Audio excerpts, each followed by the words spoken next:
Tatiyampi dhammam saranam gacchami Dutiyampi sangham saranam gacchami Tatiyampi buddham saranam gacchami Tatiyampi dhammam saranam gacchami Tatiyampi sangham saranam gacchami Pānātipātā vīramani sikkhapadam samadhiyāmi Adinādānā vīramani sikkhapadam samadhiyāmi Kāmesu miccācārā vīramani sikkhapadam samadhiyāmi Musādā vīramani sikkhapadam samadhiyāmi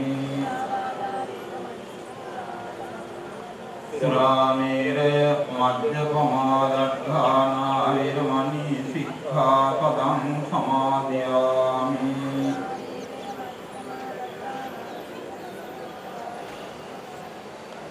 අනාගත පින්නතුනි පින්නදියනි ඉතාම කෙටි වැඩසටහනක් මෙතන ක්‍රියාත්මක වන්නේ විනාඩි 15ක විතර උප්පලේ ශ්‍රී ධර්මවිද්‍යාලෝක විහාරස්ථානයේට මා පැමිණියේ 1965 අවුරුද්දේ ඒ වන විට මේ විහාරස්ථානයක් වශයෙන් තිබුණාද කියන තරමට සැකයක් ඇති වුණා. කොහොම නමුත් විද්‍යාවට ආරම්භ කරන ලද විහාරස්ථානයේ සංවර්ධනය කිරීමේ කටයුතු මේ අවස්ථාව වන විට මම හිතනවා බොහෝ දුරටම සම්පූර්ණ වී තියෙනවා කියලා. ගම්වාසී ජනතාවගේ ප්‍රදේශවාසී ජනතාවගේ පෞද්ගලිකව මගේ හිතවත් දායක දායිකාවන්ගේ ආධාරය සඳහා නොඅඩුවම ලැබුණා. වසර 15ක් 20ක් වගේ කාලයක් මේ විහාරස්ථානයේ ඉදිරිපිට ප්‍රාකාරය සහ වාහල් කඩක් හැදීම පිළිබඳ අදහස තිබුණා. ඒ කර ගැනීමට අපහසු වුණේ යම් යම් නීතිමය ගැටලු නිසායි.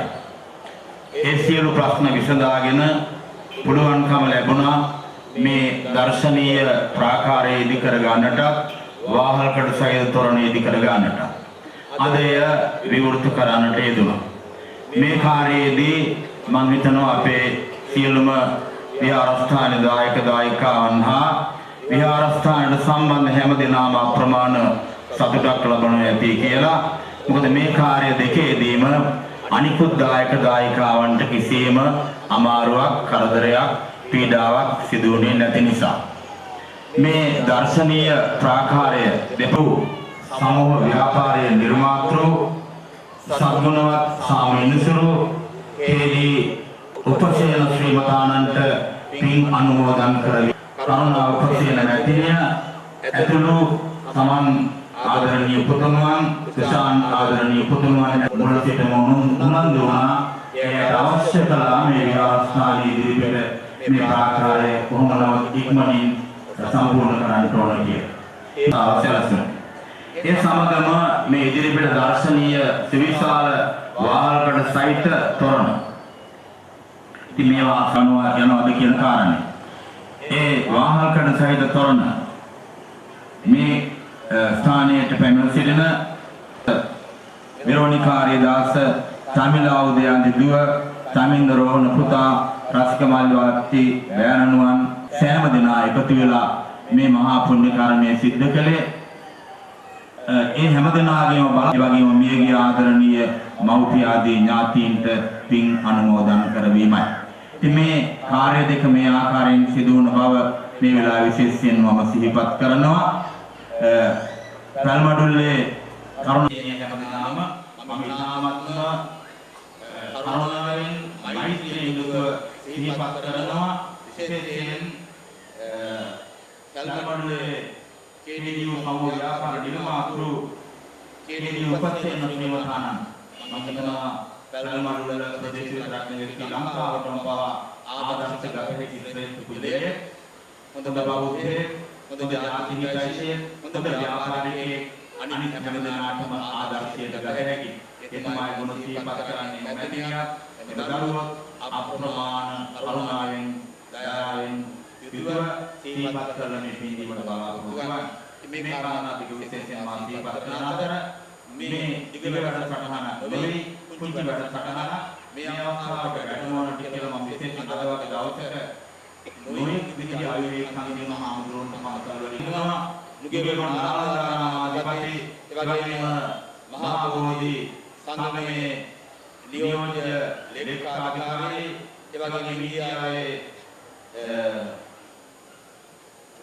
චෙන්නයි බෞද්ධ මධ්‍යස්ථාන මහා බෝධි මධ්‍යස්ථානයේ අධිපති ගරුකටයුතු නියාවල මහාමුදුරන් වහන්සේ එවැගේම මේ අලුත් විහාරස්ථානයේ අපේ නගරවලදී පුරාණ විහාරාධිපති කොට්ටේ ශ්‍රී කල්‍යාණ සමාගම මහා සංඝසභාවේ කර්මාධිකාරිය ගරුකටයුතු දෙවංගිවේ කන්දිමල ස්වාමීන් වහන්සේ තලවතු කොට ගණනන්ද රාජමහා විහාරාධිපති මගේ පැවිදි සහෝදර ගරුකටයුතු සමාජික කොට ඇති පවුලේ පිරිස මේ අවස්ථාවට සහභාගී වෙනවා වැඩමවතල වර්තන මහා සංඝරත්නයේ ගෞරවයෙන් යුතුව පිළිගන්න අතර කැමෙන සිටින සියලු දෙනා සාමත්ම කරුණාවෙන් යුතුව පිළිගන්නා බව මා මේ වෙලාවේ සිහිපත් කරනවා සිතින් අපේ සේනාධිපති මහත්මයා වගේ දෙවිය මේ අවස්ථාවට සහභාගී වෙනවා ඉතින් මම මේ නම් වශයෙන් කියලා දුන්නේ අවසානයක් නැහැ ඒ නිසා සෑම දිනම සාම කරුණාවෙන් යුතුව පිළිගන්නා බව මතක් කරමින් මේ අවස්ථාව පිළිබඳව මේ සිසු කාර්ය පිළිබඳව කෙටි අනුශාසනාවක් කරන්න නිසා ගෞරවයෙන් යුතුව විහාරස්ථානයේ විශාල ආලෝකයක් වැටුණු දවසක් හැටියට සඳහන් කරන්න පුළුවන්. අපේ අනුනායක මාහිමිපාණන් වහන්සේ මතක් කළා උන්වහන්සේ 1965 වර්ෂයේදී මේ විහාරස්ථානයේ වගකීම් බාර ගන්න වැඩම කළයි කියලා. 1965 සිට අද 2007 වෙන විට අවුරුදු 42ක් පමණ කාලය ගත වෙලා තිබෙනවා. එදා මේ රුක්මලේ විහාරස්ථානයේ පැවති තත්ත්වය පිළිබඳව අපි වරින් වර මේ ස්ථානයේම පැවතිච්ච උත්සවවලදී උන්වහන්සේගෙන්ම දැන කියාගෙන තිබෙනවා එදා මේ ස්ථානයේ තිබුණේ කොහොමද කියන බව. විහාරස්ථානයක් වුණත් විහාරස්ථානයක එක එක යුග තිබෙනවා. දියුණු වෙන යුග තියෙනවා, පරිහානියට පත් වෙන යුග තියෙනවා. ඒ යුගවල ඒ පුද්ගලයන් විහාරස්ථානය ක්‍රියාත්මක කරන ඒ අයගේ පෞරුෂය, ඒ අයගේ හැකියාවන්, කැපවීම, චර්යාවන් මේවා මුල් කරගෙන විහාරස්ථාන දියුණු වෙනවා, සංවර්ධනය වෙනවා. ඒ තුලින් ජනතාවට සේවයක් ඉෂ්ට වෙනවා. දැන් මේ විහාරස්ථානයේ පිළිබඳව ඉතිහාසයම උන්වහන්සේ මතක් කර විදියට උන්වහන්සේට එක්තරා අභියෝගයක් වුණා මේ විහාරස්ථානයේ බාර අරගෙන මේ විහාරස්ථානයේ කටයුතු කිරීම. උන්වහන්සේ බොහොම නිහඬව වැඩි කලබලයක් නැතුව උන්වහන්සේගේ ධර්ම ශාස්ත්‍රීය කටයුතු සිදු කරන අතරම මෙම විහාරස්ථානයේ දියුණුවට අදාළව අවශ්‍ය වන විහාරාංග සම්පූර්ණ කළා පමණක් නෙමෙයි මේ විහාරස්ථානයෙන් ප්‍රදේශයට සිද්ධ විය යුතු ආගමික සේවාවන් ඉතාමත්ම උසස් අන්දමින් සිද්ධ කරන්නට යෙදුණා. එහි ප්‍රතිඵලයක් වශයෙන් තමයි මේ රුක්මලේ ගම් ප්‍රදේශයේ ජීවත් වන පින්වතුන්ගේ සහයෝගය, ඒ වගේම දායකත්වය විශේෂයෙන්ම මේ විහාරස්ථානයේ කරා ක්‍රමක්‍රමයෙන් වැඩි දියුණු වෙන්න පටන් ගත්තේ. ඒ නිසා අද ඇත්ත වශයෙන්ම අපේ අනුනායක මාහිමිපාණන් වහන්සේ මෙම රුක්මලේ ධර්ම විද්‍යාලෝක විහාරාධිපතීන් වහන්සේ වශයෙන් පමණක් නෙමෙයි අපේ සංඝ සභාවේ අනුනායක දුරෙන් පිදුම් ලබලා මේ රටේ ජාතික ශාසනික සමාජික කටයුතු වල ප්‍රමුඛත්වයක් නායකත්වයක් ලබාගෙන කටයුතු කරන සම්භාවනීය නායක ස්වාමීන්ද්‍රයන් වහන්සේ නමක් බවට පත් වෙලා තිබෙනවා. ඉතින් ඒ අවස්ථාව ඇත්ත වශයෙන්ම මම හිතන්නේ උන්වහන්සේ මුලදී ආරම්භයේදී මේ විහාරස්ථානයේ තිබුණ තත්වය පිළිබඳව සඳහන් කළත් උන්වහන්සේගේ ජයබිම මේ ස්ථානයේ මෙතන උන්වහන්සේ සිද්ධ කළා වූ ආරම්භ කළා වූ හැම කාර්යයක්ම හැම අතින්ම සාර්ථකත්වයට පත්වීමට හේතු වුණ නිසා උන්වහන්සේගේ පමිතන්නේ ජීවිතයේ විවිධ අවස්ථාවල් වල ඒ උසස් තත්වයන්ට පත්වෙන්න උන්වහන්සේට හැකියාව ලැබුණා. ඉතින් ඒ නිසා දැන් මේ විහාරස්ථානයේ විශේෂයෙන්ම අවශ්‍ය විහාරාංග සංඝාවාස එවැගේම බෝධි ප්‍රාකාර අනෙකුත් සියලුම දේ ධර්මශාලා අවශ්‍ය සියලුම අංග හුඟක් දුරට දැන් සම්පූර්ණ කරලා තියෙන අතර උන්වහන්සේ වරින් වර සඳහන් කළා පෞද්ගලික කාලය අවුරුදු කිහිපයක්ම මේ ස්ථානයේ මේ ප්‍රාකාරයේ ඉදිකිරීම සම්බන්ධව පැවතිච්ච නීතිමය බාධාවන් එසේ නොවුනා නම් මීට බොහොම කලින් මේ ප්‍රාකාරයේ බැඳවීම සිදු කරන්නට ඉඩ තිබුණේ. නමුත් මේ බාධාවන් ඉවත් වෙලා මේ විහාරස්ථානයට ඇතුල් වන මේ පාර දෙපැත්ත පාරේ තිබෙන මේ ප්‍රාකාරය ඊටාම අලංකාර විදියට ඉදි කරලා ඒ වගේම විහාරස්ථානයට ඇතුල් වන ස්ථානයේ මේ වාහල්කඩ තොරණ ඊටාම සම්භාවනීය ආකාරයට ඉදි කරලා අද එය විවෘත කරන අවස්ථාවටපත් වීම දක්වා කල්පනා කරලා බැලුවොත් එහෙම උන්වහන්සේට පමණක් නෙවෙයි ඒ වගේම උන්වහන්සේගේ ශිෂ්‍ය පුත්‍රයන් වහන්සේලාට පමණක් නෙවෙයි මේ දායක දායිකා පින්තුන්ටත් ලොකු සන්තෝෂයක් සතුටක් ඇති වෙන්න ඕනේ. විහාරස්ථානයක අපි පූජනීයත්වය වගේම බලන එක්තරා අංශයක් තමයි මේ සෞන්දර්යය කියන එක. විහාරස්ථානයක් ලස්සනට හැම අතින්ම ඒ විහාරස්ථානයේ කෙරෙන ඉදි කෙරෙන ගොඩනැගිලි වල කලාත්මක භාවය ඔය ආදී කාරණා හොඳින් සංයෝජනය වෙලා තියෙනවා. ඒ විහාරස්ථානයට පැමිණෙන අයගේ චිත්ත ප්‍රසාදය සතුට වැඩි දියුණු වීමට හේතු වෙනවා. අර ශ්‍රද්ධාව ගෞරවය ඇතිවීමට හේතු වෙන වගේම ඒ කාරණයක් වැදගත් කාරණයක් ලෙස අපිට සඳහන් කරන්න පුළුවන්. දැන් මේ විහාරස්ථානයට ඇතුල් වෙනකොටම මේ ඉදි කරලා තියෙන මේ සුවිශාල තොරණ වාල්කඩ සහිත තොරණ තුලින් මේ විහාරස්ථානයට ඇතුල් වෙනකොට යම්කිසි මේ ස්ථානයේ අභිමානයක් දැනෙන බවක් මම හිතන්නේ හැමදෙනාටම ඒ පිළිබඳව හැඟීමක් ඇති වෙන්න ඕනේ. ඉතින් ඒ නිසා මේදී මම දීර්ඝ වශයෙන් මේ වාහල්කඩ පිළිබඳවත් එවැගේම මේ ප්‍රාකාර විහාර ප්‍රාකාර පිළිබඳවත් සඳහන් කරන්න බලාපොරොත්තු වෙන්නේ නැහැ.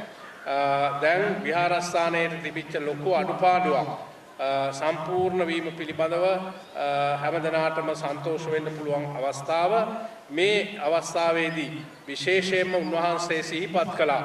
උන්වහන්සේට කවදත් ගරු කරන උන්වහන්සේට විශේෂයෙන්ම විවිධ කාර්යයන්හිදී අනුග්‍රහය දක්වන බොහොම ප්‍රසිද්ධ දායක මාත්මයෙක් තමයි මේ පැල්මඩුල්ලේ KDU සමූහ ව්‍යාපාරයේ නිර්මාතෘ සාමිනිසුරු KD උපසේන මැතිතුමා.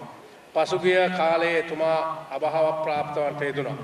ඉතින් එතුමාගේ අභාවයෙන් පසුව එතුමාගෙන් කෙරිච්ච සියලු කටයුතු කිසි අඩුපාඩුවක් නැතුව මේ විහාරස්ථානය වෙනුවෙන් සිදු කෙරෙන බව උන්වහන්සේ සඳහන් කරන්නට යෙදුනා. එම මැතිනියත් කරුණා උපසේන මැතිනියත් ඒ වගේම පවුලේ දූ දරුවන් විසිනු. ඒ නිසා උන්වහන්සේට තිබෙන පුද්ගලික ගෞරවය සැලකිල්ල නිසා බව මම ඉතාම හොඳින් දන්නවා මේ රුක්මලේ විහාරස්ථානයේ මේ කාර්ය ඒ උපසේන පවුලෙන් ඉෂ්ට සිද්ධ වුණේ. ඒ නිසා මේ දායක පින්නතුන්ට කිසිම බරක් ඒ වෙනුවෙන් දරන්න සිද්ධ වුණේ නැහැ. ඒ උපසේන අභාව ප්‍රාප්තවන්ට යෙදුන උපසේන මැතිතුමා වෙනුවෙන් එතුමාගේ ගුණානුස්මරණය කිරීම සඳහා එතුමාට පුණ්‍යානුමෝදනා කිරීම සඳහා මේ ප්‍රාකාරය කරලා තියෙනවා. ඒ වගේම සඳහන් කළා විශේෂයෙන්ම මේ වාහල්කඩ සහිත තොරණ ඉදි කිරීමට එම වෙරෝනිකා මහත්මිය ඇතුළු ඒ පවුලේ පින්නතුන් සියලු දෙනාම එකතු වෙලා ඒ කාර්ය සිද්ධ කළා කියලා. මම හිතන්නේ මේ තොරණ දිහා බැලුවාම අපිට පේනවා කොච්චර විශාල වියදමක් දරන්න ඇද්ද කියලා. ඒ වගේ විශාල ධන පරිත්‍යාගයක් කරලා මේ විහාරස්ථානයේට අලංකාරයක් වන මේ තොරණ වාහල්කඩ සහිත තොරණ ඉදි කිරීමෙන් ඒ හැම කෙනෙක්ම අනුස්මරණීය ඓතිහාසික පින්කමකට සම්බන්ධ වුණා සහභාගී වුණා කියලා මේ වෙලාවේ සන්තෝෂ වෙන්න. ඒ නිසා දැන් කෙටියෙන් කල්පනා කරන්න අද දවසේ මේ ඊටාම වැදගත් පුරපසළොස්වක් බොහෝ දවසක් පොසොන්පුර පසළොස්වක් බොහෝ දවසේ අපේ ලංකාවට ශ්‍රී සද්ධර්මය හඳුන්වා දීපු මේ උතුම් දවසේ මෙවැනි කාර්යයක් සිදු කරන්න ලැබීම පිළිබඳව සන්තෝෂ වෙන අතර මේ තුලින් ජනිත වූ පුණ්‍ය සම්භාරය විශේෂයෙන්ම ඒ අභාව ප්‍රාප්තවන්ට යෙදුන කේඩී උපසේන මැතිතුමාටත් ඒ වගේම ඒ වෙරෝනිකා මහත්මියගේ පවුලේ මිය පරලෝකීය සියලුම ඥාතීන් ඇතුළු මිය ගියා වූ සියලු ඥාතීන්ට ලැබීමෙන් දෙව් මිනිස් සපත් කෙලවර උතුම් අමා මහ නිවන් සම්පත් ලබා ගැනීමට හේතු වේවා කියලා ප්‍රාර්ථනා කරන්න. ඒ සමගම මේ පින්කමට දායකත්වයේ දරුණු මේ සඳහා බරපණ ඉසුළු ඒ සියලු දෙනාටම මේ පුණ්‍ය ශක්තිය මෙලොව වශයෙන් ආයුරාරෝග්‍ය ආදී සම්පත් සිද්ධ වීමටත් පරලොව දේව මානුෂික සපහා කෙලවර උතුම් අමා මහ නිවන් සම්පත් ලබා ගැනීම පිණිසත් හේතු වේවා කියලා ප්‍රාර්ථනා